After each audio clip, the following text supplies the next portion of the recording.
So భాగవత కథలకు స్వాగతం. మనం ఈరోజు భాగవత కథ నరసింహదేవుని యొక్క ఆవిర్భావం గురించి మనం ఈరోజు చర్చిస్తాం.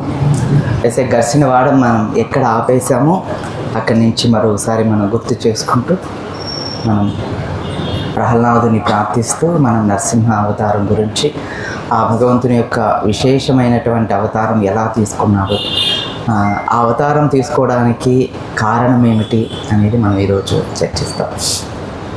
ఎప్పుడైతే ప్రహ్లాదునికి హిరణ్యకశిపుడు అనేక రకాలుగా ఇబ్బందులు కలిగించినప్పటికీ కూడా ఆయన ఎన్నడూ కూడా హరినామాన్ని మరిచినట్లు మనకు భాగవతంలో చెప్పలేదు. అంతేకాకుండా గురుకులంలో ఉన్నటువంటి పిల్లలందరినీ కూడా తోటి విద్యార్థులకు అందరికీ కూడా ప్రహ్లాదుడు హరిభక్తిని బోధించాడు. వాస్తవంగా చెప్పాలంటే ఆ రోజుల్లో ప్రహ్లాదుడు ఆ గురుకులం మొత్తం కూడా అందరూ కూడా భక్తులుగా మారిపోయారనమాట. అసురులు కూడా భక్తులుగా మారిపోయారు, మనం తప్ప. అంటే మనం అసురులు కాదు కాబట్టి మనం మారడం లేదు, వాళ్ళు అసురులు కాబట్టి వాళ్ళు మారిపోయారు. మనకు అవసరం లేదు, ఎందుకంటే మనమే శుద్ధ భక్తులం కాబట్టి మనకు భక్తి అవసరం లేదు. సో కాబట్టి ప్రహ్లాద మహారాజు ఆ విధంగా ఆ గురుకులంలో ఉన్నటువంటి పిల్లలందరినీ కూడా భక్తులుగా మార్చారు. చెండామర్క ఇద్దరికి గురువులకు చాలా కోపం వచ్చింది, లోపల ఎంతో బాధ కలిగింది. ఇలా అయితే ఇది మొత్తాన్ని కూడా చెడగొట్టేలా ఉన్నాడు ఈ ప్రహ్లాదుడు. ఇంకా ఈ ప్రహ్లాదుని ఇలా వదిలేయకూడదు అని చెప్పి తన తండ్రి దగ్గరికి తీసుకొని వచ్చారన్నమాట ప్రహ్లాదుని. మనం అంతవరకు చెప్పుకున్నాం కలిసి వారు. ఎప్పుడైతే తన తండ్రి దగ్గరికి ప్రహ్లాదుని తీసుకొని వచ్చారో, తండ్రితో హిరణ్యకశిపుడితో చెప్తున్నారనమాట చెండామర్కు, ఈ యొక్క ప్రహ్లాదుడు చాలా మంచి పిల్లవాడు, కాకపోతే ఇతను హరిభక్తి మానిపించడం అనేది చాలా కష్టమైపోయింది. ఇతను హరిభక్తి బాగా ముదిరిపోయింది. ఇతను చేయడమే కాకుండా తోటి విద్యార్థులందరినీ కూడా అతను పూర్తిగా చెడగొట్టేశారు. గురుకులం మొత్తం కూడా ఈరోజు హరినామంతో మారు మోగుతోంది అని ఎప్పుడైతే హిరణ్యకశిపునికి చెండామర్కులు విషయాన్ని తెలియజేశారో, ఇప్పుడు హిరణ్యకశిపుని యొక్క ముఖం ఎర్రగా మారిపోయింది. ముల్లోకాలను జయించాడు హిరణ్యకశిపుడు. ముల్లోకాలన్నింటినీ కూడా ఒకానొకప్పుడు వణికేలా చేసేసాడు. దేవతలు కూడా హిరణ్యకశిపుని చూసి భయభ్రాంతులయ్యేలాగా అతని యొక్క ప్రవర్తన ఆ రోజుల్లో ఉండేది. అటువంటి హిరణ్యకశిపుడు ఇప్పుడు ఒక చిన్న పిల్లవాడు, 7 సంవత్సరాలు ఉన్నటువంటి చిన్న పసిపిల్లవాడు అనమాట ప్రహ్లాదుడు. అటువంటి ఒక పసిపిల్లవాని యొక్క ప్రవర్తనను మార్చలేకపోతున్నాడు. హిరణ్యకశిపునికి అదొక పెద్ద హృదయంలో ఒక పెద్ద బరువు అయిపోయింది. ఎంతగా ఆయన యొక్క బాధ పెరిగిపోయింది అంటే, ఇంకా ప్రహ్లాదునితో స్వయంగా తనే ఒక దండన విధించాలి, వీణ్ణి ఇంకా చంపేయడమే ఉత్తమమైనటువంటిదిగా హిరణ్యకశిపుడు నిర్ణయించుకుంటున్నాడు అన్నమాట. ఇది భాగవతంలో అలానే ఉంది. పిల్లవాడు తనకు అనుకూలంగా లేడని హిరణ్యకశిపుడు ప్రహ్లాదుని చంపేయదలుచుకున్నాడు. ఈరోజు కూడా మనం అది చూస్తున్నాం కదా, ఇందా లేదా? ఈరోజు పిల్లలు మనకు అనుకూలంగా లేకపోతే తల్లిదండ్రులను చంపేస్తున్నారు, తల్లిదండ్రులు కూడా పిల్లలను చంపేస్తున్నట్లు మనం వార్తలు వింటూ ఉన్నాం. ఈరోజు పరిస్థితులు అలా ఉన్నాయి అనేది మనం గుర్తుపెట్టుకోవాలి. అందుకని భాగవతం అనేది చక్కగా శ్రవణం చేయడమే కాకుండా ఆ స్వామికి మనం శరణాగతి అవ్వడం ప్రయత్నం చేయాలి.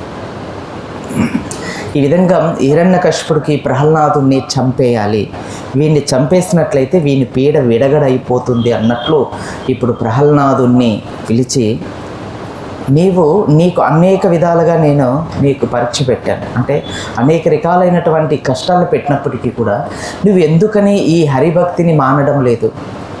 అయితే ఇప్పుడు ప్రహ్లాదుడు తిరిగి హిరణ్యకశిపుడితో అంటున్నారన్నమాట, తండ్రి గారు, మీరు నన్ను ఒక పక్క హరిభక్తి మానండి అని చెప్పి నన్ను అంటున్నారు, కానీ నాకన్నా కూడా నీవే ఎక్కువగా హరిభక్తి చేస్తున్నావు. నేను నిద్రలోనైనా హరిని మర్చిపోతూ ఉన్నాను, కానీ నువ్వు నిద్రలో కూడా హరినామాన్నే స్మరిస్తున్నావు. నిజానికి చెప్పాలంటే అసుర తండ్రి నాకంటే కూడా నీవే గొప్ప భక్తుడివి విష్ణువుకు అని చెప్పేసి అన్నాడు అనమాట. ఇప్పుడు ఇంకా ఈయన కోపం ఇంకొంచెం పెరిగిపోయిందనమాట. ఆల్రెడీగా ఆయన ఎంతో కోపంతో మండిపోతున్నాడు హిరణ్యకశిపుడు. ఇప్పుడు మండే అగ్నిలో నెయ్యి పోస్తే ఏమవుతుంది? అది ఇంకా భగ్గుమనం మండుతుంది కదా. మనం భోగిమంటలప్పుడు చూసాం కదా, దాంట్లో అలా వేయగానే ఆయిల్ వేయగానే అది భగ్గుమనం మండిపోయినట్లు ఇప్పుడు హిరణ్యకశిపుని యొక్క కోపం ఇంకా ఎక్కువైపోయింది అనమాట. ఇప్పుడు హిరణ్యకశిపుడు మాట్లాడుతున్నాడు ప్రహ్లాదుడితో. ఈయన పైత్యం బాగా ముదిరిపోయింది, ఇంకా వీడిని ఇలా వదిలేయకూడదు, వీడిని చిన్న పిల్లవాడు కదా, శమిస్తే మారుతాడు లేదా పెద్దవాడయ్యాక మారుతాడు అని చెప్పి ఎంతో సహనం కలిగి ఉంటే వీని పైత్యం అనేది చాలా ఎక్కువైపోయి వీనికున్నటువంటి మందబుద్ధి కారణంగా, వీనికున్న అంధకార కారణంగా, వీనికున్నటువంటి అవివేక కారణంగా ప్రహ్లాదుడు వీడు చెడిపోవడమే కాకుండా తోటి పిల్లలను కూడా చెడగొడుతున్నాడు వీడు. అంటే మన వంశంలో ఉండే వాళ్ళందరినీ, ఆ రోజుల్లో అసురులందరినీ ప్రహ్లాదుడు చెడగొడుతున్నాడని హిరణ్యకశిపుడు మాట్లాడుతున్నాడు అనమాట. సో ఇలాంటి సన్నివేశం మాకు కూడా ఒకసారి ఎదురైందనమాట. మా దగ్గరికి కొంతమంది పిల్లలు వస్తే వాళ్ళకు రోజు హరే కృష్ణ మంత్రం చెప్తూ భగవద్గీత శ్లోకాలు అవి నేర్పిస్తూ మనం భోజనం తినేటప్పుడు భగవంతుడిని స్మరించుకోవాలి అలాంటి మంచి విషయాలు చెప్తే వాళ్ళ టీచర్లు ఏం చేశారంటే, వాళ్ళు ఆ పిల్లలు అలాగా మధ్యాహ్నం భోజనం చేసేటప్పుడు భగవన్నామస్మరణ చేసుకొని వాళ్ళు భోజనం చేస్తుంటే అది మంచి పద్ధతి కాదునని వాళ్ళ తల్లిదండ్రులను పిలిచి చెప్పి వారిని అది మానిపిస్తారా లేదా మా స్కూల్ నుంచి పంపించేయమంటారా అన్నట్లుగా మాట్లాడారనమాట. అంటే ఈరోజు మనం ఎంత గొప్ప స్థానానికి ఎదుగుతున్నామనేది ప్రతి ఒక్కరూ కూడా గుర్తించుకొని శభాష్ అని చెప్పుకోవాలన్నమాట అందరూ. అవునా? అలానే చెప్పుకోవాలన్నా? మీరే ఆలోచించండి, ఇది మీకే వదిలేస్తున్నాను, తర్వాత మీరే నిర్ణయం తీసుకుంటారు. అంతా అయిపోయిన తర్వాత ఏం చేయలేం, ఇప్పుడే వెంటనే ఇక్కడే నిర్ణయం తీసుకోవాలి మనం ఎలా ఉండాలి అని అనేది. అందుకని భాగవతం ముందే చెప్తోంది, భాగవతం మనం చదవడం వల్ల మన స్థితి ఏమిటి, మన గతి ఏమిటి అనేది మనకు ముందే తెలియబడుతుంది. అందుకని భాగవతం వినడం వల్ల, భాగవతం చదవడం వల్ల బాగుపడతారు అని పెద్దలు అంటూ ఉంటారనమాట. మరి బహుశా ఈ విషయాలన్నీ మనం తెలుసుకోవడం వల్ల తప్పు చేయకుండా ఉంటామని వారి అభిప్రాయం అయి ఉండొచ్చు, చెప్పలేము. సో ఈ రకంగా ప్రహ్లాదుని దూషణగా మాట్లాడుతూ, దురుకుగా మాట్లాడుతూ మరి ఇప్పుడు హిరణ్యకశిపుడు ప్రహ్లాదునితో అడుగుతున్నాడు, ప్రహ్లాద, నీవు హరి హరి అని అంటున్నావు, నీకు ఇంత భయానకమైనటువంటి ఏనుగుల చేతి తొక్కించినప్పటికీ, ఒక విషాన్ని ఇచ్చినప్పటికీ, సముద్ర గర్భాలలో పడవేసినప్పటికీ, కొండ శిఖరాల నుంచి కిందకు తోయించినప్పటికీ, కత్తులతో నరికించినప్పటికీ కూడా నువ్వు ఇంకా నీ హరి ఎక్కడున్నాడని నిన్ను రక్షించడానికి నిన్ను ఇన్ని రకాలుగా ఇబ్బంది చేశాను కదా, మరి నీ హరి ఏం చేస్తున్నాడో అప్పటి నుంచి కాపాడకుండా? ఇప్పుడు ప్రహ్లాదుడు దానికి సమాధానం చెప్తున్నాడు అనమాట. మీరు ఇన్ని రకాలుగా నాకు పరీక్ష పెట్టినప్పుడు, నన్ను హింసించినప్పుడు ఇవన్నీ నాకు తగిలాయనుకుంటున్నావా? నా హరి నన్ను రక్షిస్తూ వచ్చాడు. పాముల చేత కాటు వేసినప్పుడు కూడా హరియే నన్ను రక్షించాడు, అగ్గిలో పడవేసినప్పుడు కూడా హరియే నన్ను రక్షించాడు. హిరణ్యకశిపుడితో ప్రహ్లాదుడు అంటున్నారు, తండ్రి గారు, చైతన్య చరితామృతంలో కూడా ఒక మాట ఉందన్నమాట, కృష్ణుడే రక్షించాలి అని అనుకుంటే మనల్ని ఎవ్వరు ఏమీ చేయలేరు. అదే కృష్ణుడే మనల్ని తొలగించాలి అనుకున్నారనుకోండి, మనల్ని ఎవరు ఇక్కడ పెట్టలేరు. ఇది మనం లాజిక్, ఇదే మ్యాజిక్.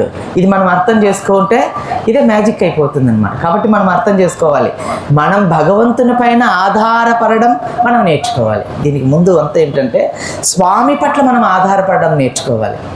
స్వామే నా జీవితాన్ని నడిపిస్తున్నాడు, స్వామే నన్ను రక్షిస్తున్నాడు అన్న ఒక విశ్వాసం మనందరిలో కలిగితేనే ఆ భక్తి వస్తుందన్నమాట. అలాగే ప్రహ్లాదుడు సంపూర్ణంగా హరియే రక్షించేవాడుగా సంపూర్ణంగా విశ్వసించి ఉన్నాడు. ఎందుకంటే ఏ ప్రాణం ఇవ్వాలన్నా ఆయనే, ప్రాణం తీసేయాలన్నా ఆయనే హరిభక్తులకు. కాబట్టి ఇప్పుడు ప్రహ్లాదుడు హిరణ్యకశిపుడితో అంటున్నాడు, అన్ని పరిస్థితుల్లో కూడా అన్ని వేళలా నన్ను రక్షించింది ఎవరనుకుంటున్నావు? ఆ శ్రీహరియే నన్ను రక్షించాడు తండ్రి అని ఎప్పుడైతే ప్రహ్లాదుని నోటి నుంచి ఈ మాటలు హిరణ్యకశిపుడు విన్నాడో ఇంకా తనలో కోపం ఎక్కువైపోయి, మరి నీ హరి ఇన్ని రక్షించాను అంటున్నాడు కదా, మరి నీ హరి ఎక్కడుంటాడు అంటే నీ హరిని ఈ స్తంభంలో చూపిస్తావా అని ఆ పక్కనే ఉన్నటువంటి ఒక గదను తీసి చేయి పట్టుకున్నటువంటి హిరణ్యకశిపుడు ఆ గదను పట్టి వేగంగా వెళ్ళి ఆ యొక్క స్తంభాన్ని నీవు నిజంగానే నీ హరి అంతటా ఉంటే ఈ స్తంభంలో కూడా రావాలి అని చెప్పేసి హిరణ్యకశిపుడు ఒక గదతో ఒక ఏటు పెళ్ళమనేసాడనమాట. దీనికి ఆచార్యులు చాలా వివరణ చేశారు. హిరణ్యకశిపుడు ఎప్పుడైతే ఆ గదతో ఆ యొక్క స్తంభాన్ని పగలకొట్టేశాడో ఆ స్తంభంలో నుంచి ఒక భీకరమైనటువంటి శబ్దం వినిపించింది. హిరణ్యకశిపుడు దూరంగా ఆ శబ్దానికి ఆ స్తంభం ఇరిగినప్పుడు ఆ వచ్చినటువంటి శబ్దానికి హిరణ్యకశిపుడు ఎంతో దూరంలో పడి ఆ శబ్దం తట్టుకోలేక చెవులు మూసుకొని ఎక్కడి నుంచి ఈ శబ్దం వస్తుందానని ఆ భవంతిలో ఉన్నటువంటి వారు కాకుండా స్వర్గలోకములో అన్ని లోకాలలో ఉన్నటువంటి దేవతలు మిగిలిన వారందరూ కూడా ఈ శబ్దం ఎక్కడి నుంచి వస్తుంది అని చెప్పి భయభ్రాంతులై ఏం జరుగుతుందని చెప్పి వేగంగా వాళ్ళ యొక్క భవంతుల నుంచి వాళ్ళు బయటకు వచ్చారంట. ఇవన్నీ వర్ణించారు ఆచార్యులు. వాళ్ళు బయటకు వచ్చారంట. అంత పెద్ద శబ్దం స్వామి ఆ స్తంభంలో నుంచి వచ్చేటప్పుడు వచ్చిందంట. హిరణ్యకశిపునికి చాలాసేపు ఫీజులు ఎగిరిపోయినాయి. పాపం మైండ్ పని చేయలా, అలా పడిపోయి ఆలోచిస్తూ ఉన్నాడనమాట. ఆలోచిస్తూ కొంచెం ఒకసారి గుర్తుకు తెచ్చుకొని గుర్తుకు తెచ్చుకొని తిరిగి తన యొక్క విష్ణువు పట్ల ఉన్నటువంటి ఆ శత్రుత్వాన్ని గుర్తుకు చేసుకుంటే తప్ప పౌరుషం రాలేదు మనోడికి, మీ వాడికి హిరణ్యకశిపుడికి పౌరుషం రాలేదు. ఎప్పుడైతే హిరణ్యకశిపుడు ఆ విధంగా తెచ్చుకున్నాడో వెంటనే ఆ పడి ఉన్నటువంటి హిరణ్యకశిపుడు లేచి పక్కన ఉన్నటువంటి ఆయుధాన్ని ధరించి ఆ యొక్క నృహరిని, అంటే ఈ విచిత్ర రూపంలో వచ్చినటువంటి వాడు విష్ణువా? ముల్లోకాలను విష్ణువు కోసం వెతికినప్పుడు కూడా ఈ విష్ణువు కనిపించలేదు. కానీ ఈరోజు ఈ విష్ణువు నా చేతిలో మరణిస్తున్నాడు అని హిరణ్యకశిపుడు తనలో తను తలుస్తూ ఒక ఉత్సాహం, ఆయన ఒక అద్భుతమైన ఒక రకమైనటువంటి ఉత్సాహవంతుడైపోయి ఆయన ముఖం అంతా కూడా ఆనందంతో నిండిపోయిందనమాట. ఇప్పుడు ప్రహ్లాదుని వైపు చూస్తూ, వా ఇన్ని రోజులు నా శత్రువుని కనిపెట్టుకోలేకపోయాను, నీ ద్వారా నా శత్రువుడు దొరికాడు అని చెప్పి ఆనందిస్తున్నటువంటి హిరణ్యకశిపుడు లేచి కత్తి పట్టుకొని ఆ భగవంతుణ్ణి శిరస్సు ఖండించడానికి వెళ్ళిపోయాడు అనమాట. వేగంగా దూసుకొని వెళ్ళిపోయాడు. అది ఎలా అంటే ఒక మెరుపు ఎలా అయితే వస్తుందో అంత వేగంగా వెళ్ళాడనమాట హిరణ్యకశిపుడు. ఎవరిపైకి? స్తంభంలో నుంచి స్వామి వచ్చినప్పుడు ఆ స్తంభం ఇరిగి అందులో నుంచి భీకరమైనటువంటి శబ్దం చేస్తున్నాడనమాట స్వామి. ఆ శబ్దాన్ని చూసి చెవులు ముడుచుకున్నటువంటి ఎంతోమంది ఆ సభలో ఆ ప్రదేశంలో దేవత లోకాల్లో కూడా దద్దరిల్లిపోయాయంట ఆ యొక్క శబ్దానికి. అటువంటి హిరణ్యకశిపుడు ఎప్పుడైతే వేగంగా వెళ్ళాడో, ఇట్లా వెళ్ళినప్పుడు మిడత మనం చూస్తుంటాం కదా, మిడతను చూసారా? ఆ మిడత వేగంగా వెళ్తూ ఉంటుంది. అలా మిడతలాగా వేగంగా వెళ్ళి అదే వర్ణించారనమాట భాగవతంలో. వెళ్ళగానే నరసింహస్వామి ఒక చేత్తో అలా పీకను పట్టుకున్నాడు అనమాట. మధ్యలో మనోడు ఇలా వేలాడుతూ ఉన్నాడనమాట హిరణ్యకశిపుడు. స్వామి ఆజానుభావుడు ఎంతో విశాలంగా ఉన్నాడు. ఇలా పట్టుకొని ఉంటే ఒక చేత్తో హిరణ్యకశిపుని ముడిసిపట్టేశాడు అనమాట. వాడిని అరుపు లేదు, చలుపు లేదు, కెలుపు లేదు, అట్లే ఉండిపోయాడు. అయితే అలా ఉండిపోయినటువంటి హిరణ్యకశిపుడు ఒక్కసారిగా స్వామి అలా పట్టుకొని ఇసిరి వేశారో కింద పడ్డాడు. మళ్ళీ వచ్చి పడి ఇప్పుడు హిరణ్యకశిపుడు ఏమనుకుంటున్నాడు తెలుసా? నరసింహదే ఈ హరి నన్ను చూసి భయపాంతుడైపోయాడు, అందుకని వాడు నన్ను పట్టి ఇసిరి వేశాడు, లేకపోతే నాతో యుద్ధం చేయొచ్చు కదా అని అలానే రాశారు ఇక్కడ భాగవతంలో. వాడిని చూసి స్వామి భయపడిపోయేసి ఇసిరి చూసేసాడంట వాడిని అని వాని ఆలోచన. ఎవరు? హిరణ్యకశిపుని యొక్క ఆలోచన. అలా చేసినటువంటి హిరణ్యకశిపుడు తిరిగి మళ్ళీ ఆయుధాన్ని ధరించి మళ్ళీ వేగంగా మిడతలాగా వెళ్ళాడనమాట. అక్కడ మిడత అని వర్ణించారు. మిడతలాగా వెళ్తే మళ్ళీ స్వామి ఇంకో చేత్తో అలా పట్టుకున్నాడు. ఎట్లా పట్టుకున్నాడు అంటే మొత్తం అంత పెద్ద హిరణ్యకశిపుని ఒకే ఒక చేత్తో ఆదిం పట్టేశాడు అనమాట. మొత్తం చేతులు కాళ్ళు మొత్తం అంతా శరీరం మొత్తాన్ని కూడా ఇట్లా పిడికిలతో పట్టేసుకున్నాడు స్వామి. అంటే మీరు ఒకసారి ఊహకు కూడా అందదు మనకు. హిరణ్యకశిపుని యొక్క శరీరమే ఆజానంగా ఉంటుంది అంటే ఇంకా స్వామి భూమి ఆకాశానికి తాకి ఉన్నాడు అన్నట్లు అనిపిస్తుందంట. ఉదయం కూడా భాగవతంలో వరాహ అవతారం గురించి మేము చర్చిస్తున్నప్పుడు ఋషులు అలానే కీర్తిస్తున్నారనమాట ఆయన యొక్క రూపాన్ని. ఇంకా మరి నరసింహదేవుని యొక్క రూపం దేవతలు స్తుతించిన దాంట్లో మనకు అర్థమవుతుంది. అనేక విధాలుగా స్వామిని స్తుతిస్తారు. మీరు భాగవతం చదివితే మీకు అర్థమైపోతుంది అనమాట ఆ విషయం అంతా. అయితే ఎప్పుడైతే హిరణ్యకశిపుడు అలా ఆలోచిస్తున్నాడో అలా పట్టుకున్నటువంటి హిరణ్యకశిపునికి ఏం అర్థం కాల. ఒకసారిగా అలా ఆగిపోయాడు అనమాట. మళ్ళీ ఇస్త్రీ చేశాడు స్వామి కిందకి వేయగానే ఒక రకంగా ఆచార్యులు అంటున్నారనమాట, హిరణ్యకశిపుడు స్వామి ముందర ఎలా ఉన్నాడు అంటే ఒక చిన్న కీటకం ఎలా అయితే ఉంటుందో స్వామి చూసేదానికి చాలా పెద్దగా ఉన్నాడు. హిరణ్యకశిపుడు ఒక చిన్న కీటకంలాగా పరిగెడుతున్నాడు. కానీ అక్కడ వాడి ధైర్యం ఏమిటంటే స్వామే వీడిని చూసి భయపడుతున్నాడని వీడు భ్రమిస్తున్నాడు అనమాట. ఇదేనండి మాయ అంటే. సో మనం కూడా చాలాసార్లు ఇలాంటి మోహానికి గురవుతూ భగవంతునికి దూరం అయిపోతూ ఉంటాం. మనం చేయకపోతే భగవంతునికి సేవ ఎక్కడ ఉంటుంది, భగవంతుడు మన వల్లనే ఉంటున్నాడు అనేసి కాదు. మనలో ఉన్నటువంటి ఆ అపోహ అటువంటిది. హిరణ్యకశిపుడు మనలో కూడా ఉన్నాడు, అందుకనే వాడు మనకి ఇలాంటి ఆలోచనలు వస్తున్నాయన్నమాట. మళ్ళీ హిరణ్యకశిపుడు లేచి ఇంకా స్వామిపైకి భీకరమైనటువంటి యుద్ధం చేశారు.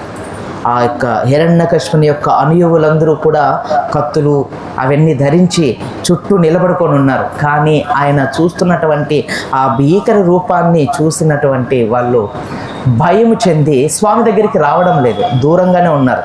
ఈ హిరణ్యకశిపుడు స్వామి ఇరువురి మధ్యనే ఈ యొక్క యుద్ధం అనేది జరుగుతుంది. ఈ యుద్ధం అనేది జరిగే సమయంలో భాగవతంలో భాష్యంలో ఇలా చెప్తున్నారనమాట, మేఘాలు మధ్యలో దేవతలందరూ కూడా హిరణ్యకశిపుడు ఎప్పుడైతే స్తంభాన్ని పగలకొట్టాడో ఆ స్తంభములో నుంచి స్వామి వచ్చినప్పుడు ఆ దేవతలందరూ కూడా ఆ మేఘాల మధ్యలో నిలబడుకొని ఆ యొక్క దృశ్యాన్ని చూస్తున్నారంట. అంటే ఆ యొక్క స్వామిని చూస్తున్నారంట.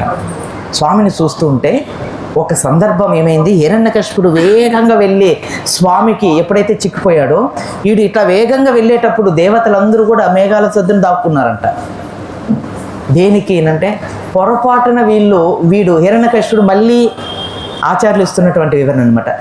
ఈ దేవతలను చూస్తే ఒకవేళ పొరపాటున స్వామి ఓడిపోయాడు అనుకోండి, వీడు మళ్ళీ మమ్మల్ని పట్టి పీడిస్తాడు, వీనికి ఎందుకు కనపడడం అని భావించినటువంటి దేవతలు మేఘాల మధ్యలో ఒకవైపు దాక్కొని అలా చూస్తూ ఉండిపోయారనమాట. మళ్ళీ స్వామి ఎప్పుడైతే హిరణ్యకశిపుని కింద పడవేసి తను కొట్టినప్పుడు దేవతలు బయటకు వచ్చి ఆనందాన్ని వ్యక్తం చేస్తూ వారు ఆ విధంగా ఉన్నారు అని ఆచార్యులు చెప్తున్నారనమాట. అంతగా దేవతలు కూడా హిరణ్యకశిపునికి ఎంత భయపడ్డారో మీరు ఒక్కసారి ఆలోచించండి. ఎలాంటి భయపెట్టాడు అంటే హిరణ్యకశిపుడు, మీరు హరినామము చేస్తే మీ ప్రాణాలని తీసేస్తాను. మీకు అర్థమవుతుంది కదా. సొంత కొడుకు ప్రహ్లాదుడు ఎవరండి, తన రక్తం పంచుకొని వచ్చినటువంటి పుత్రుడే కదా. అటువంటి పుత్రుడినే చంపేయాలని నిర్ణయించుకున్నాడంటే ఎంత కిరాతకుడు, ఎంతటి అసుర స్వభావం ఉన్నటువంటి వ్యక్తి హిరణ్యకశిపుడు. ఇదేనండి అసుర ప్రవృత్తి. ఈ విధంగానే ఉంటుంది.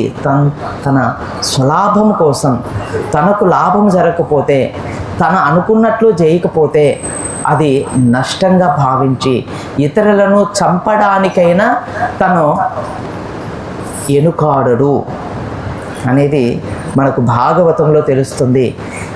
ఇలాంటి విషయాలు, అసుర గుణాలు కలిగినటువంటి విషయాలు శ్రీకృష్ణ భగవానుడు భగవద్గీతలో 16వ అధ్యాయంలో కూడా చెప్పాడు.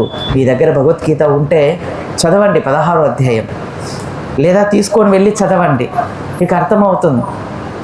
భగవద్గీత 16వ అధ్యాయం చాలా శక్తివంతమైనటువంటిది. సో భగవద్గీత అంతా శక్తివంతమైనటువంటిదే, కానీ ఒక్కొక్క అధ్యాయానికి ఒక విశిష్టత ఉంది. అందుకని మనం చదవాలి అసుర గుణాలు ఎలా ఉంటాయినని. అవి మనలో ఉన్నాయినంటే వాటిని మనం దూరం చేసుకోవాలి. వాటి వల్లనే మనం ఆనందంగా లేకుండా ఉండాము. అంటే దేవతలు కూడా ఆ పరిస్థితిలో కూడా స్వామే అవతరించినప్పటికీ కూడా దేవతలు భయపడుతున్నారు అంటే వాడు ఎంత భయపెట్టించాడో మీరు ఒక్కసారి ఆలోచించండి. ఈరోజు కూడా సమాజంలో ఇటువంటి పరిస్థితులు ఏర్పడుతున్నాయి భక్తి విషయంలోనే. అందుకని భక్తి మనం అందరం ఆచరించాలి. భక్తియే మన అందరినీ రక్షించేది.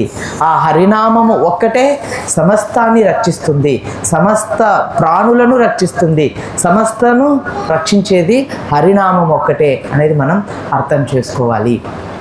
ఆ విధంగా దేవతలు కూడా భయభ్రాంతులు అవుతున్నారు కొన్నిసార్లు వాళ్ళు ధైర్యంగా స్వామి చేతిలో దెబ్బలు తింటున్నటువంటి హిరణ్యకశిపుని చూసి ఆనందిస్తూ ఉన్నారనమాట. ఇలా కొంత సమయం జరిగిన పిమ్మట స్వామి సంధ్యా సమయం వచ్చే వంతకు ఈ స్వామి ఈ రకమైనటువంటి హిరణ్యకశిపుడితో యుద్ధం చేశాడు అని భాగవతం చెప్తుంది.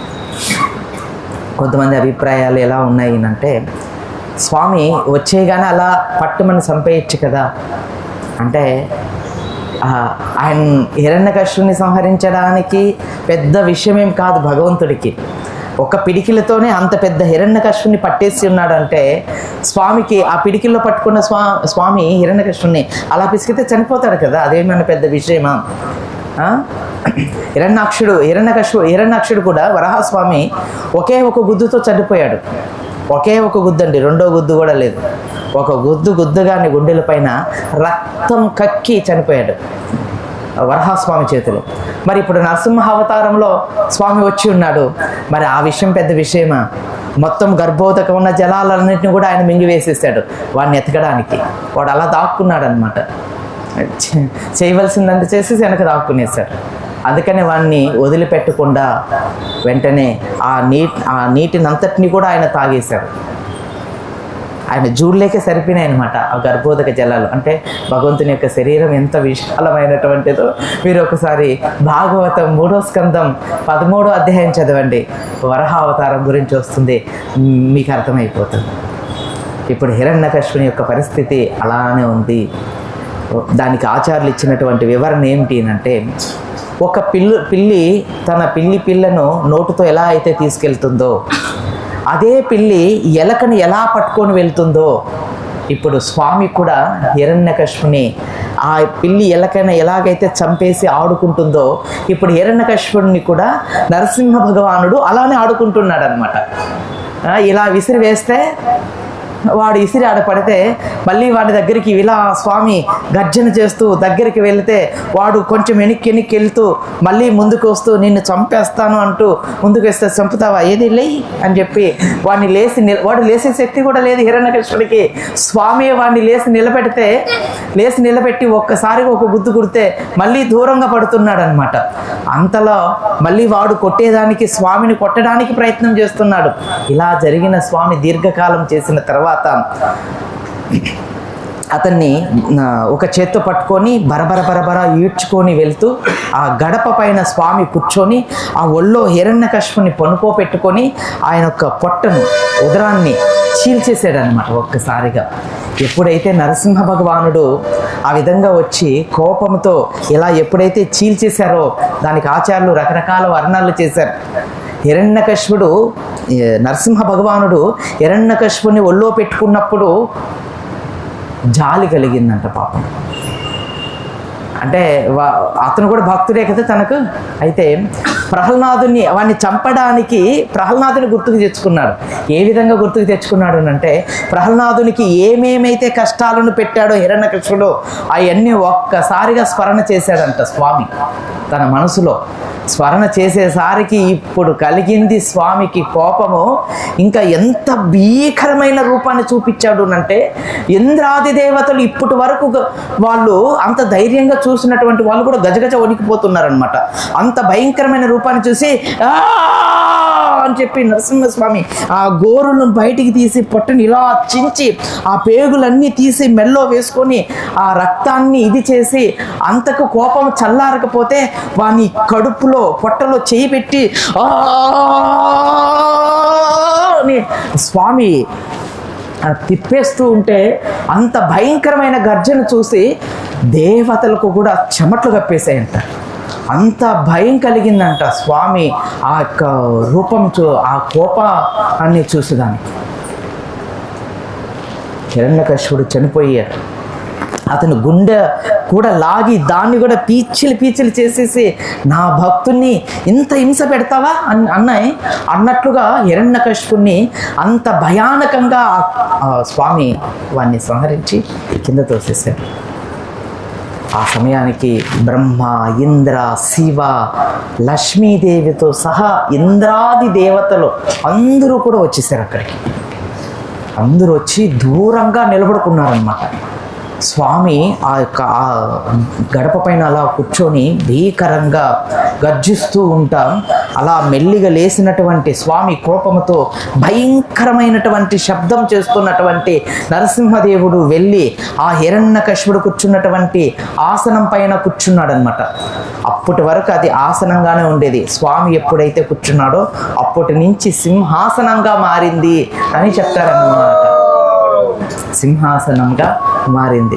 సో ఎప్పుడైతే స్వామి సింహాసనం మీద కూర్చున్నాడు, ఇంకా గర్జన చేస్తున్నాడు, కోపముతో ఉన్నాడు, ఆ యొక్క శబ్దము ఆయన కోపాన్ని చూసి దేవతలు ఇది పూర్వం ఎన్నడూ కూడా స్వామిని ఈ విధంగా ఎప్పుడు చూడలేదంట. దేవతలు వాళ్ళందరూ కూడా దేవతలకు అందరికీ కూడా ఒక్కసారిగా భయం కలిగిందంట. అయ్యో స్వామిని ఈ విధంగా మేము ఎప్పుడు చూడలేదు. ఎవరు కూడా బ్రహ్మ స్వామి దగ్గరికి వెళ్ళి శాంతపరచాలని ప్రయత్నం చేస్తే బ్రహ్మకు కూడా దగ్గరికి వెళ్ళడానికి భయం వేసి వెనుకొచ్చేసాడు అనమాట. వెళ్ళాడు, మన స్వామే కదా ఏం కాదు అని చెప్పి కాస్త ముందుకు వెళ్ళి ఆ భయంకరమైనటువంటి రూపాన్ని, పేగులు, ఆయన మెడలో పేగులు ఉన్నాయి, ఆ రక్తం అంతా ఇలా కారుతూ ఉంది, ఆ గోర్ల నుంచి రక్తం కారుతూ ఉంది, ఆ భయానకమైనటువంటి రూపం చూసి బ్రహ్మకు కూడా కాస్త భయం వేసి ఏదేదో తేడాలా ఉంది అని చెప్పి వెనుకొచ్చేసాడు అనమాట. వెనక్కి వచ్చి బ్రహ్మ లక్ష్మీమాతకి వెళ్ళారు, లక్ష్మీమాత దగ్గరికి వెళ్ళారు. అంటే ఇదంతా మీకు కథలా చెప్పేస్తున్నాను. భాగవతంలో దాంట్లో ఇంకా చాలా వివరణ చేస్తారనమాట. బ్రహ్మ లక్ష్మీమాతను పిలుస్తారు. పిలిపిస్తే అమ్మ స్వామి మీరే శాంతపరచగలరు, మీరు మాత్రమే శాంతపరచగలరు, ఎందుకంటే స్వామి మీతో ఎప్పుడూ సన్నిహితంగా ఉంటాడు కదా, కాబట్టి మీరు మాత్రమే శాంతపరచగలరు అని చెప్పి లక్ష్మీమాతను పిలుచుకొని వస్తే లక్ష్మీమాత నరసింహస్వామి ఆసనంలో కూర్చొని ఉన్నటువంటి స్వామిని చూసి ఒక్కసారిగా భయభ్రాంతురాలు అయిపోయింది. ఆమె అంటోంది దేవతలతో, బ్రహ్మ నేనెప్పుడు ఇలాంటి రూపం చూడలేదు, నేను ఎంతో కాలంగా ఆయనతో కలిసి ఉన్నాను కానీ ఇలాంటి రూపం నేను ఎప్పుడు చూడలేదు, ఇంత భయంకరమైన రూపం చూడలేదు, నేను పోను ఆయన దగ్గరికి. అంటే లక్ష్మీదేవియే తన దగ్గరికి పోవడం లేదు. దీనికి ఆచార్యులు ఇచ్చినటువంటి వివరణ ఏమిటి అనేది మనం కొంచెం ముందుకు వెళ్ళాక చెప్పుకుందాం. దీనికి అంతటికీ కూడా ఆచార్యులు ఇస్తున్నటువంటి గొప్ప విషయాలు ఉన్నాయన్నమాట. ఇవన్నీ మనకు చాలా అన్నిటికంటే కూడా చాలా గొప్పవి అనమాట. అవన్నీ మనం గుర్తుపెట్టుకోవాలి. స్వామి పట్ల మనం ప్రేమను పెంచుకోవాలి. తర్వాత ఎవరు కూడా దేవతలు కూడా సాహసం చేయలేదు స్వామిని దగ్గరికి వెళ్ళడానికి. స్వామి ఇంకా గర్జన చేస్తున్నాడు, గర్జన ఆపడం లేదు. ఆ గర్జనకు అందరూ కూడా భయభ్రాంతులైపోతున్నారు. ఇప్పుడు బ్రహ్మ ప్రహ్లాదుని దగ్గరికి వచ్చాడనమాట. ప్రహ్లాదుని దగ్గరికి వచ్చి ప్రహ్లాదునితో బ్రహ్మదేవుడు చెప్తున్నాడు అనమాట. ఆ స్తుతులు చాలా పెద్దవి, మనం అవన్నీ షార్ట్ కట్ చేసుకొని 1-2 మాత్రమే మనం చెప్పుకుంటాం. సో మనం భాగవతం ఆ యొక్క ప్రహ్లాదుని యొక్క స్తుతిని వస్తుంది, అవి చాలా విశేషంగా ఉంటాయి, ఎంతో అద్భుతంగా ఉంటాయి. మీ దగ్గర భాగవతం ఉంటే చదవండి. బ్రహ్మదేవుడు ప్రహ్లాదుని దగ్గరికి వచ్చి చెప్తారనమాట, ప్రహ్లాద స్వామి నీ కొరకే వచ్చినవాడు, ఎందుకంటే నీ కొరకే ఆ స్వామి ఇక్కడికి వచ్చారు కాబట్టి నీవు మాత్రమే స్వామిని శాంతింప చేయగలుగుతావు. కనుక ప్రహ్లాద నీవు వెళ్ళి స్వామిని శాంతింపపరచు అని ఎప్పుడైతే బ్రహ్మ ఆ విధంగా ప్రహ్లాదుని అడగగా, ప్రహ్లాదుడు ఇప్పుడు ఆయన చెప్పే కొన్ని మాటలు ఉంటాయి. అసలు భాగవతంలో ప్రహ్లాదుని యొక్క వచనాలు ఎంత గొప్పవిగా ఉన్నాయంటే ప్రహ్లాదుడు చెప్తాడనమాట, 2 చేతులు జోడించి వినమ్రతగా బ్రహ్మకు ప్రణామాలను అర్పించి, బ్రహ్మదేవ, దేవతలారా, మీకంటే కూడా నేను చాలా అధముడను. వాస్తవానికి అసురు కులంలో పుట్టినవాడిని నేను. మీరందరూ భగవంతుని ప్రార్థిస్తే ఆయన శాంతింపనదే. నేను ఒక అసురు కులంలో పుట్టినటువంటి వాడిని. అసురు కులం అంటే చాలా దిగదారినటువంటి కులంలో పుట్టినవాడిని, అంతే తక్కువ జాతికి సంబంధించిన వాడిని. నేను స్వామిని ప్రార్థించినంత మాత్రాన స్వామి శాంతింపబడతాడా అని ఆయన వినమ్రతమైనటువంటి మాటలు మాట్లాడుతూ, మీరు పెద్దలందరూ కూడా నన్ను స్వామిని ప్రార్థించమంటున్నారు కాబట్టి మీ యొక్క అనుమతితో, మీ ఆశీర్వాదాలతో ఆ స్వామిని నేను ప్రార్థించడానికి ప్రయత్నం చేస్తాను అని చెప్పి ప్రహ్లాదుడు ఆయన మెల్లిగా నడుచుకుంటూ, ఆయన ఏమాత్రం భయపడలేదు అని భాగవతం మనకు చెప్తుందన్నమాట. ఆయన ఏ విధంగా భయపడలేదు, ఆయన ధైర్యంగా, దేవతలందరూ భయపడుతున్నారు స్వామిని చూసి, కానీ ఇక్కడ ప్రహ్లాదుడు మాత్రం హాయిగా 2 చేతులు జోడించి భగవన్ నామం చేస్తూ ఆయన మెల్లిగా వెళ్ళిపోతున్నాడు అన్నమాట, ముందుకు వెళ్ళిపోతున్నాడు. నమస్తే నరసింహాయ,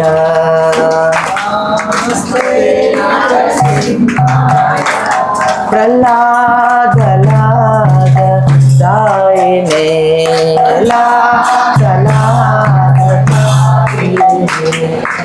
हिरण्याकाशी पूर्वचः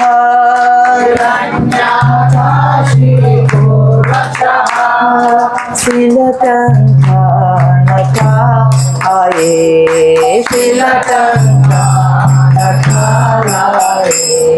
इतो नरसिंहा परतो नरसिंहा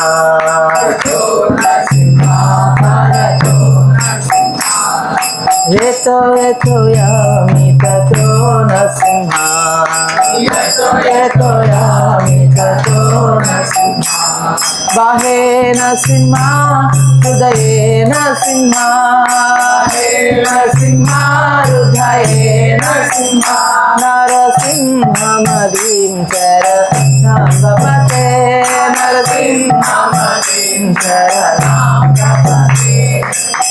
तव कर कमल वरे नखा अद्भुत सिंगार,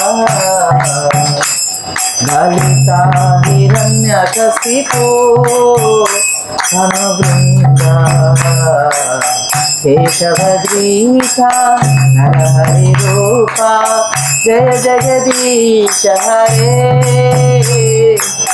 जय जगदीश हरे, जय जगदीश हरे। तव कर कमल वरे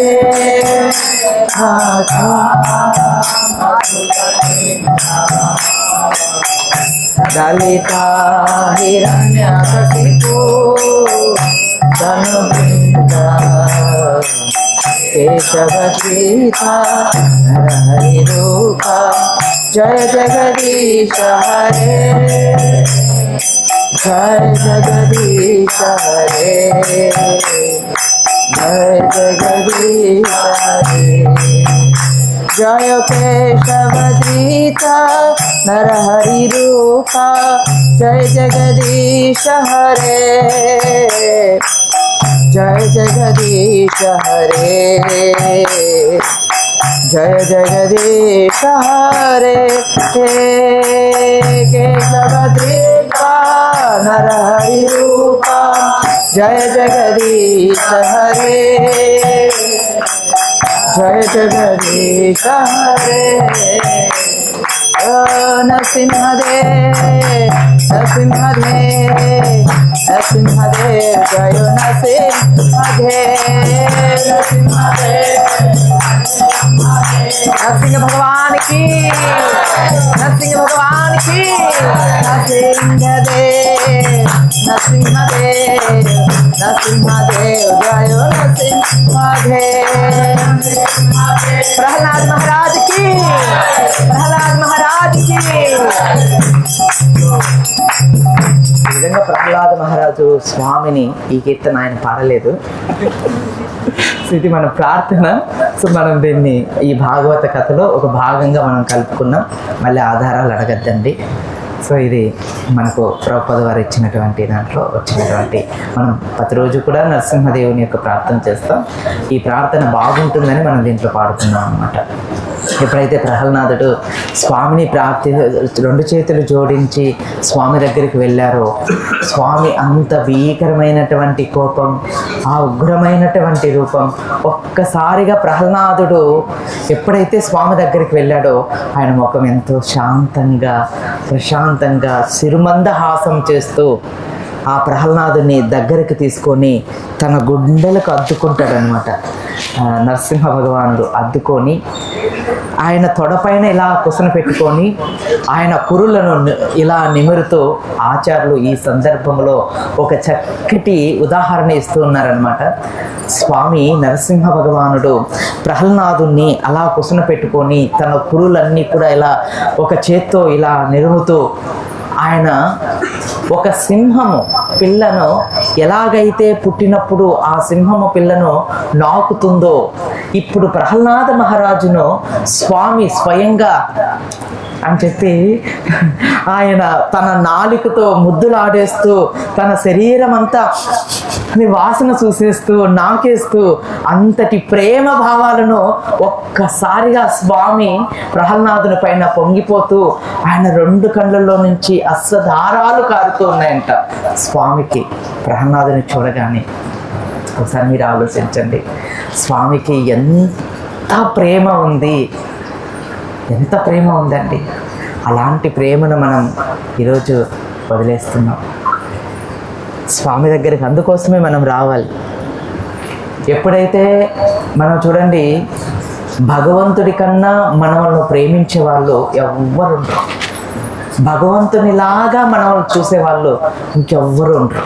మనం అనుకుంటాం మనల్ని ప్రేమించిన వాళ్ళు, లేదా మన తల్లిదండ్రులు, లేదా మన బంధువులు, లేదా మన స్నేహితులు అని మనం అనుకుంటాం. కానీ వాళ్ళందరూ కూడా మన దగ్గర పైసాకే పరమాత్మ, అది ఉన్నప్పుడు మాత్రమే. ఎవరైనా కానీ మన అని చెప్పుకుంటాం. ఆఖరికి డివోటీస్ అయినా సరే, ఆ డివోటీ రిచ్గా ఉండి మంచిగా చాలామంది డివోటీస్ ఉండి వాళ్ళ దగ్గర బ్యాంకు బ్యాలెన్స్లు ఎక్కువగా ఉండి ఒక 10 కార్లు ఉంటే ఆయన మా డివోటీ, లేకపోతే మన నుంచి వచ్చేసిన డివోటీ అని చెప్పుకుంటాం. అంటే మన చైతన్యం భౌతికంగా ఉందా ఆధ్యాత్మికంగా ఉందా అనేది మనమే తెలుసుకోవాలి. అందుకని మనం భగవంతుని ప్రేమించాలి. ఆయన మాత్రమే మనలను అంతగా ప్రేమించేవారు, ఇంకెవరు ప్రేమించరు. ఈ విశ్వంలో స్వామిలాగా మనల్ని ప్రేమించేవారు మరొక్కరు ఉండరు. స్వామి ఒక్కడే మనల్ని అంతగా ప్రేమిస్తారు. అందుకే ప్రహ్లాదుని తన గుండెలకు అద్దుకొని నిమురుతూ ఆయన వాసన చూస్తూ తనకు ఎంతో ఆనందంతో పొంగితూ ఉంటే ప్రహ్లాదుడు నరసింహదేవుని అనేక విధాలుగా స్తుతిస్తాడు. ఆయన స్తుతుల ద్వారా స్వామి ఎంతగానో ఆనందిస్తాడనమాట. దాంట్లో ఒక స్తుతి మనం చెప్పుకున్నాం. ప్రహ్లాదుడు చెప్తాడనమాట, స్వామి నేను అందరికంటే కూడా అధమ జన్మలో తీసుకున్నటువంటి వాడిని. నాకు అంటే నాకంటే కూడా ఈ దేవతలందరూ కూడా నీకు ప్రేమైనటువంటి వారు. లక్ష్మీదేవి కూడా నీకు అత్యంత ప్రేమైనటువంటి వారు. కానీ నీవు నా ప్రార్థన ద్వారా నీ కోపాన్ని చల్లార్చి నాకు ఒక ఉన్నత స్థానాన్ని కల్పించావు అని చెప్పి ప్రహ్లాదుడు స్వామిని 2 చేతులు జోడించి ప్రార్థిస్తారన్నమాట. మనం భక్తుల దగ్గర నుంచి నేర్చుకోవాల్సింది ఏంటంటే, తృణాతపి తృణిచైన తరోరివ సహిష్ఠున అమానిన మానదేన కీర్తనీయ సదాహరి. ఇది ప్రహ్లాదుని దగ్గర మనకు కనిపిస్తుంది. అటువంటి లక్షణాలు మనలో కూడా పెరిగి ఆ స్వామి పట్ల అంత భక్తిని పెంచుకొని స్వామిని నిరంతరం మనం అలా కీర్తించాలి అని ప్రహ్లాదుని చరిత్ర విన్నాక మనలో కూడా అటువంటి భావాలు మనం పెంచుకోవడానికే ఈ కథాశ్రవణం మనం అందరం ఇక్కడ చేస్తున్నాం అన్నమాట స్వామి యొక్క సన్నిధానంలో. సో కాబట్టి ప్రహ్లాదుడు కూడా అటువంటి మాటలతో స్వామి యొక్క హృదయాన్ని గెలుచుకుంటే స్వామి ఏమన్నాడు తెలుసా? ప్రహ్లాద, నాకు దేవతల కంటే కూడా లక్ష్మీదేవి కంటే కూడా అత్యంత ప్రేమైనటువంటి వాడివి నీవే ప్రహ్లాద అని ఎప్పుడైతే స్వామి ఆ మాటను ప్రహ్లాదుడితో అంటాడన్నమాట.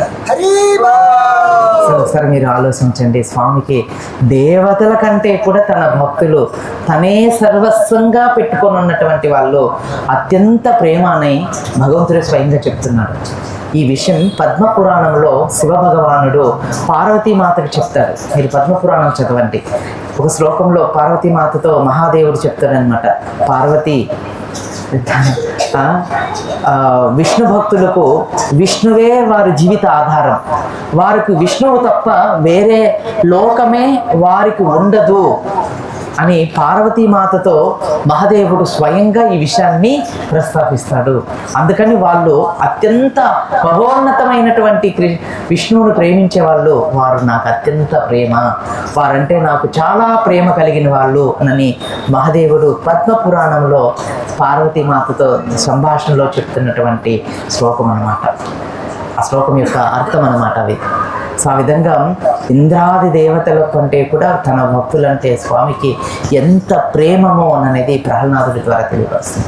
అందుకని ప్రహ్లాదుడితో స్వామి అంటున్నాడు అనమాట, నీకేం వరం కావాలో కోరుకో, నేను నీవు ఏం కోరుకుంటే నేను ఆ వరాన్ని నీకు ఇస్తాను అంటే ప్రహ్లాదుడు ఏమన్నాడు తెలుసా, స్వామి నాకు ఏ కోరిక లేదు, నాకు ఎటువంటి కోరికలు వద్దు, నాకు మీకు నిజంగా మీరు నా కోరిక అంటే నాకు వరం ఇవ్వాలి అనుకుంటే నేను ఎల్లప్పుడూ నీకు భక్తి చేస్తూ ఇలానే నీ యొక్క భక్తిలో ఉండేలా నన్ను అనుగ్రహించు అని చెప్పి ప్రహ్లాదుడు స్వామిని కోరుతున్నాడు అనమాట. అయితే నరసింహస్వామికి ఎంతో ఆనందం కలుగుతుంది, ఆయన సంతృప్తి పొందడం లేదు నువ్వు ఇంకా కోరుకో అని అంటే అప్పుడు ప్రహ్లాదుడు అంటాడనమాట, ఏమనినంటే సో